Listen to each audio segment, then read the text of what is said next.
Hey everyone, this is Randy from BibleBuyingGuide.com.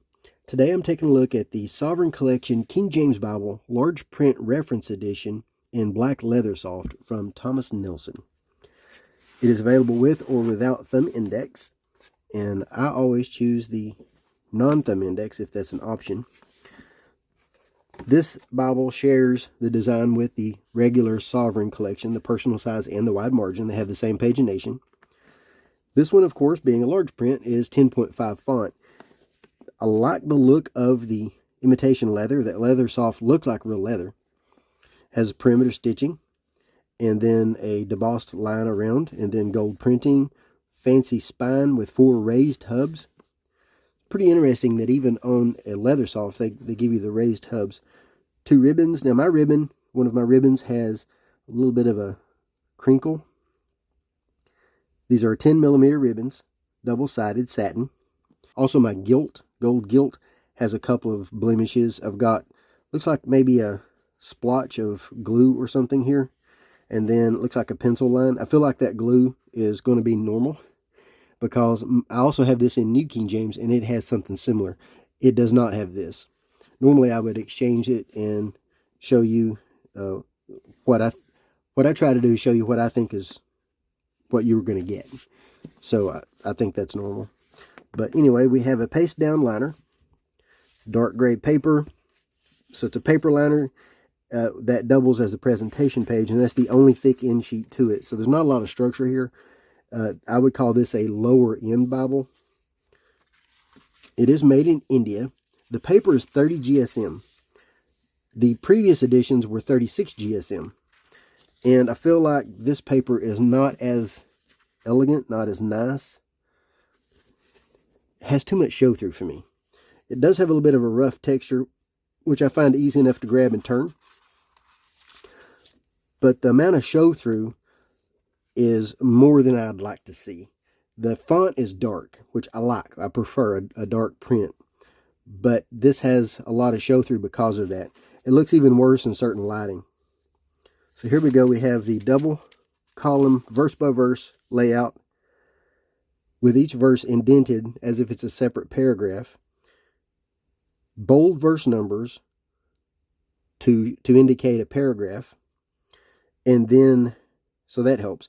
And then we have about 5 to 6 words per line, with lots of white space between the lines. To my eye, though, the amount of show through is distracting. We do have red highlights. I like that.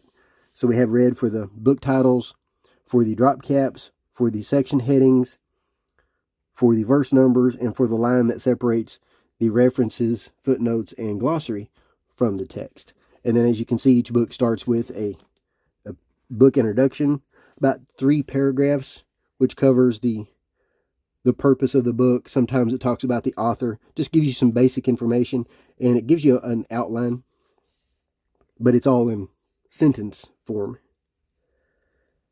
This text looks good. It uses the KJV comfort print designed by 2K Denmark. Looks good. I like this. And you can see here we have a lot of inner margin space. 7/8 inch inner margin, 1/2 inch outer margin. So you can use this as a wide margin if you wanted to, if you wanted to make a few notes. I love the look of this. I love the size of this. The overall size of this is 6 3/4 by 9 1/2 by just a little bit over 1 1/4, 1.3. So it looks really good. The amount of inner margin brings that text out onto the flat part of the page. I prefer that. Now, our references at the bottom. The Sovereign Collection doesn't have a lot of references. Genesis 1:1 only has 2. And then you're going to see an issue here that I'm talking about, some of the quality issues. Wrinkled paper. I've got some wrinkled pages. So the quality is not the same as the Made in China editions. But that's a trade-off that you just have to make if you want something made in India. If you wanted to move away from China, then you're going to have lesser quality, unfortunately. I do feel like this one should have been better quality than this, though. And then we have some more wrinkled pages there, if you can see. This is a sewn binding. I do find it easy to hold and easy to grab. It's not too heavy. It's good for carry. This is 2 pounds, 5.8 ounces. So I find it easy to grab and carry and hold. That's a good size for me. This is about the perfect size. And what we were looking at just a second ago is the single column Psalms. Psalms and Proverbs are both in single column. And this follows the Canterbury design. Psalms looks pretty in single column. There's a lot of times, though, that it'll give you one word that goes with the next line. So the next line is indented.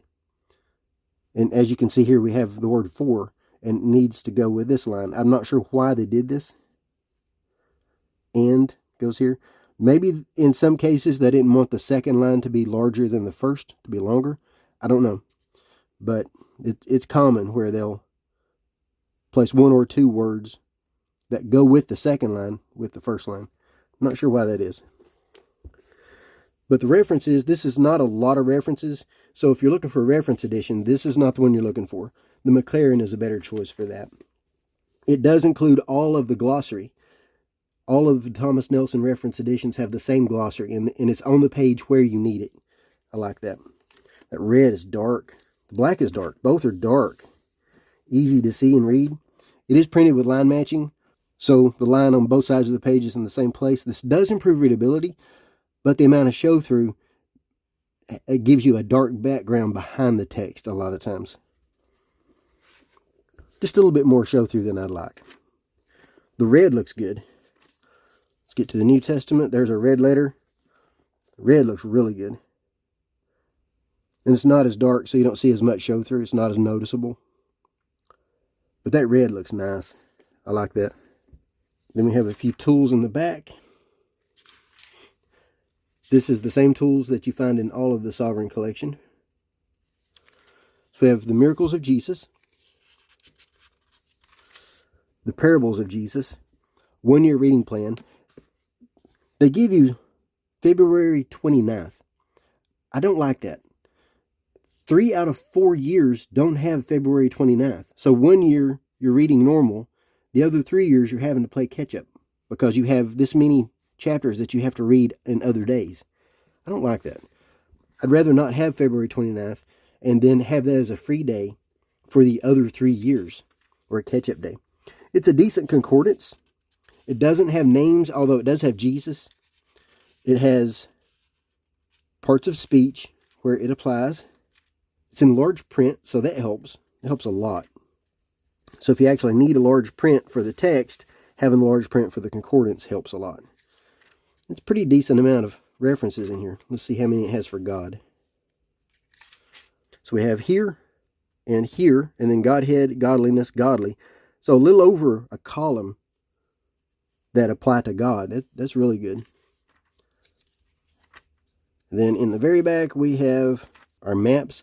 The maps are on non-glossy paper, so no shine at all. If you see any shine at all, it's direct light. I'm shining light right down on top of this thing. No index, but it's not as needed with this because it's annotated well and the places are easy to find. Indexes are always better. The more complex the maps are, the more the index is needed. These are not so complex that I actually need the map, that I actually need the index. They're annotated well. Looks good. And that's it. So this is a good Bible. I've preached with it a couple of times. The show-through is the only issue that I had any trouble with.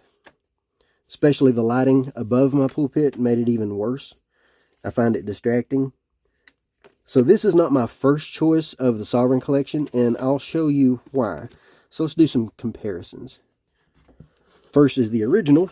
And mine is the genuine leather edition, just what I happen to have right here. And you can see the footprint quite a bit smaller.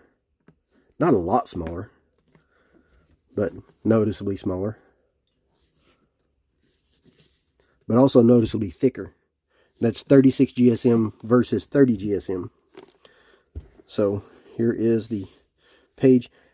Now, this one doesn't have as much space in the gutter. So you're going to have that bend into the gutter. The pagination is the same, so let's turn to 816. So there's 816 on both, or 817 on both, if we look at Proverbs. So there's how they compare. I personally find the smaller 9.5 point font easier to read with the more opaque paper than the larger font with the lesser opaque paper. For me, I prefer reading the personal size except for the inner margin. I love that inner margin on the large print. If the personal size had the same inner margin as the large print, I would be happy. Can't have everything, but still, that's if I could have everything, I would have the large print with a little bit more opaque paper. And we'll see the next one, and you'll see why I like it. So next is the wide margin. This is the one I like the most. And this one is, let's see what, this one is also genuine leather. You can see how similar they look. They look similar. They really do. But the footprint is the same. Exactly the same footprint. The difference is the thickness. 36 GSM versus 30. So if you need a thinner Bible, the large print is a better choice. But if you don't need the thinner Bible and you don't care about that, let's see. Let's turn to Isaiah in this one, 878, 879. So here we have Isaiah in both. This one's a 9-point font versus the 10.5. Everything else about them is the same except for the wide margin has gold highlights instead of red highlights. It also has red highlights. It has red and gold. I think I prefer just the red. I don't know. But you can tell at a glance that the wide margin has more opaque paper than the large print. I find the smaller font easier to read than the larger font because of the opacity of the paper. If I could choose just one, it would be the wide margin. Because we have that inner margin that brings the text out onto the page. Plus we have some room for notes. I like this paper better. But also that makes it a thicker Bible. So you have to deal with that difference in thickness. This is a good Bible though. If the opacity doesn't bother you, then this is an excellent addition.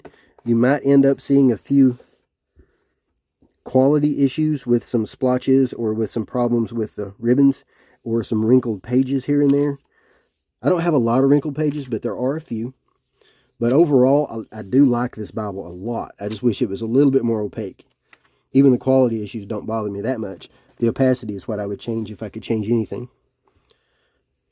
But that's my quick look at the Sovereign Collection King James Bible Large Print Reference Edition from Thomas Nelson. They did supply this in exchange for an honest review. I'll leave some links in the notes so you can make a purchase if you're interested. Also, a link to the written review at BibleBuyingGuide.com because I'm a writer first, and I always go into more detail in writing. And click all the things, and thanks for watching.